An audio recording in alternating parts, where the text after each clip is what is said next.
Welcome to The Last Breakfast. Please enjoy the video. In this video, I will show how to play Undertale on Kalimba. Start by finding the song key and matching it to your Kalimba tuning, then identify the melody and simple bass pattern.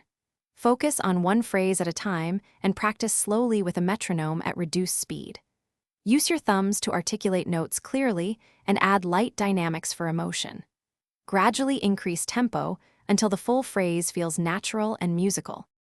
Tune your Kalimba to the song key and arrange tabs to match time numbers, starting with the main melody. Work phrase by phrase, marking recurring motifs so you can spot patterns and reduce learning time. Practice hands separately if the bass pattern conflicts with melody, then combine slowly while keeping steady rhythm.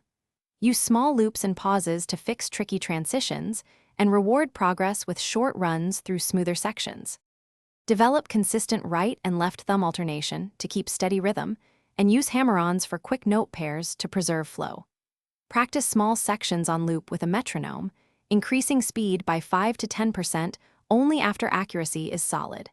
Pay attention to phrasing so the melody breathes like singing, and record practice to evaluate timing errors. Stay patient and focus on gradual improvement rather than perfection in a single session. Thanks for watching. If this was helpful, leave a like and consider subscribing. See you next time.